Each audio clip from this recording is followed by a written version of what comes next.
વિવી આજે ગોસ્વામી ચેનલમાં આપનું હાર્દિક સ્વાગત છે। તો આજે હું વાત કરીશ કે મોંમાં ચાંદા પડ્યા હોય તો શું કરવું। મોંમાં ચાંદા પડે છે ક્યારેક આપણે ગરમ વસ્તુ ખાવામાં આવે છે, રીંગણા છે કે ગરમ ગરમ ચા પી જાય તો એક બે ચાંદા પડ્યા હોય છે, તો એના માટે થઈને તો આપણે ઘરગથ્થુ ઈલાજ છે કે ભાઈ પાનનો કાથો મંગાવી, પાનની દુકાને જે કાથો મળે છે પાનમાં ઘસવાનો, એ કાથો લઈ આવી અને એ ચાંદા ઉપર મૂકી અને 2-5 મિનિટ કે 10 મિનિટ આપણે લાળ એની નીકળવા દેવાની, જેથી કરી અને ચાંદાના દુખાવામાં રાહત થશે અને ચાંદુ પણ મટી જશે।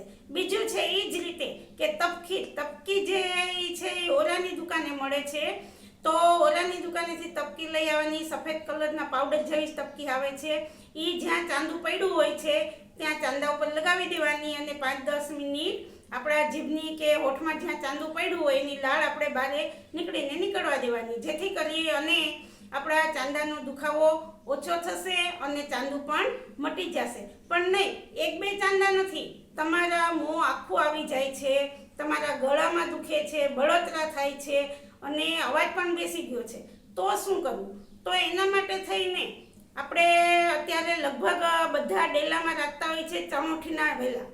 ચણોઠીના વેલામાં જે ઝીણા ઝીણા પાન હોય છે, તો એ ચણોઠીના પાન લઈ આવવાના અને એ પાન ધોઈ અને પછી આપણે મોઢામાં ચાવવાના।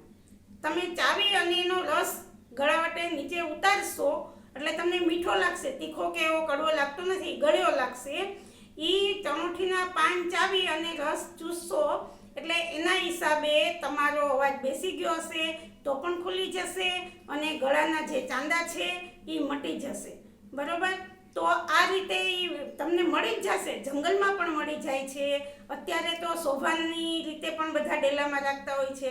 તો ખાસ કરીને એ ચણોઠીના પાન લઈ આવવા અને ચાવીને રસ ગળે ઉતારી જવાનો, જેથી કરી અને આપણા ગળાના ચાંદા મટી જાય છે, ગળાની બળતરા ઓછી થાય છે અને દુખાવો પણ ઓછો થાય છે। પણ નહીં, તમને વારે વારે મોઢું આવી જાય છે અને આખા મોંની અંદર ચાંદા થાય છે, તો પુષ્કળ પ્રમાણમાં ચાંદા થાય તો એ શા માટે થાય છે? તો એ આપણે આતરની ગરમી હોય છે, તો પહેલાં તો આપણે આતરની ગરમી બહાર કાઢવી પડે। તો આતરની ગરમી મટાડવા માટે શું કરવું? તો એના માટે આપણે ખાસ કરીને આમળાનો જ્યુસ બનાવીને તમે પીશો ને એટલે તમારી આતરની ગરમી નીકળી જશે। ગમે એવી જૂનામાં જૂની આતરની ગરમી હશે તો એ આમળાના જ્યુસથી નીકળી જશે। તમને જ્યુસ ન ભાવતું હોય તો આમળાનો ચૂંદો બનાવવાનો, આમળા બાફી અને એનો ચૂંદો આપણે કેરીનો ચૂંદો બનાવીએ એ જ રીતે ચૂંદો બનાવીને એ ખાવાનો, તો પણ તમારી આતરની ગરમી બહાર નીકળી જશે। એ સિવાય બીજું છે કે જે ઉથમું જીરું, આપણે સાદી ભાષામાં ઉથમું જીરું કહીએ, અને એ મેડિકલમાંય મળે છે, એ સફેદ હોય છે અને એ બોક્સમાં મળે છે, ત્યાં પણ તમે ઉથમું જીરું કહેશો, એને કંઈક બીજું પણ કહે છે બીજી ભાષામાં, પણ આપણે તો અહીંયા ઉથમું જીરું જ કહેતા હોઈએ છીએ। તો એ લઈ આવી અને એ સાંજે પલાળી દેવાનું, સવારે સાકર નાખી અને ખાઈ લેવાનું, તો પણ તો આતરની ગરમી બહાર કાઢવા માટે પહેલાં તો આપણે પેટ સાફ કરવું પડે, તો એના માટે થઈ અને આ ખાસ છે કે જે આમળાનું જ્યુસ તમે પીવો, આમળાનો ચૂંદો તમે ખાઓ, આમળાની ચોકલેટ પણ બનાવીને તમે મોઢામાં રાખી શકો છો, તો એના દ્વારા તમારો આતરની ગરમી મટી જશે એટલે ચાંદા થતા બંધ થશે।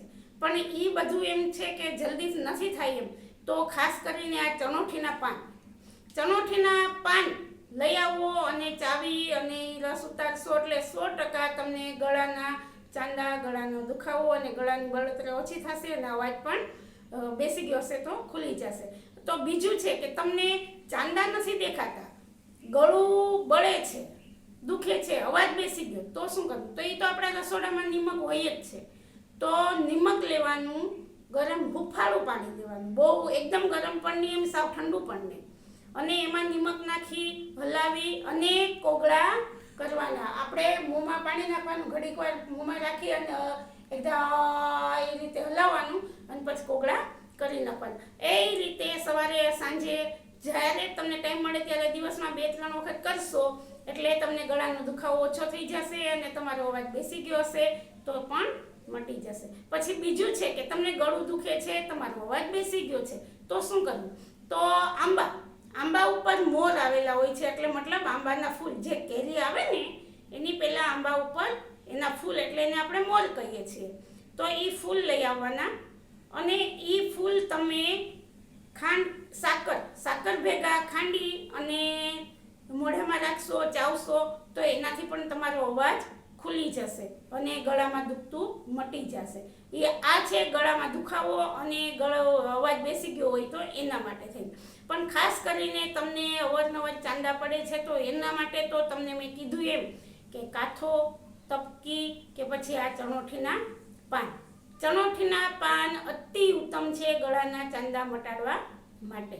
પણ આ મેં કીધું એમ કે પહેલાં જો સતત ને સતત તમને ખાવા પીવાથી કે ગરમ ધગવાથી નથી થતું અને મોઢું આવ્યા જ રાખે છે તો તમારે પહેલાં તમારે આતરની ગરમી, તમને કબજિયાત રહેતી હશે તો જ ચાંદા પડતા હશે. તો એના માટે થઈ અને તમારે આ આંબળાનું જ્યુસ, આંબળાનો ચૂંદો કે આંબળાની ચોકલેટ એ ખાવાનું રહેશે, જેથી કરીને તમારે આંતરડાની ગરમી મટી શકે. એટલે આંતરડાની ગરમી એટલે આપણે અંદરની ગરમી હોય તો એના માટે થઈને આપણે ઠંડક કરવી પડે. એટલે ક્યારેક તકમરિયા પલાળીને તમે ખાઈ શકો છો. પછી કાળી દ્રાક્ષ છે તો કાળી દ્રાક્ષ સાંજે પલાળી દેવાની અને સવારે વાટી અને એ પાણી ગાળી અને પી લેવાનું તો પણ આંતરની ગરમી મટી શકે છે. અને આપણે કબજિયાત નહીં એટલે પેટ સાફ થાય તો જ તમારી આંતરની ગરમી મળશે. તો આ બધા ઉપાયો ચોક્કસથી કરજો અને ચાંદા મોઢામાં પડતા હોય તેમાંથી મુક્તિ મેળવજો. જય ભોળાનાથ, જય દસનામ. મારી ચેનલ સબસ્ક્રાઇબ કરો, લાઈક કરો. VV RJ Goswami. જય ભોળાનાથ, જય દસનામ.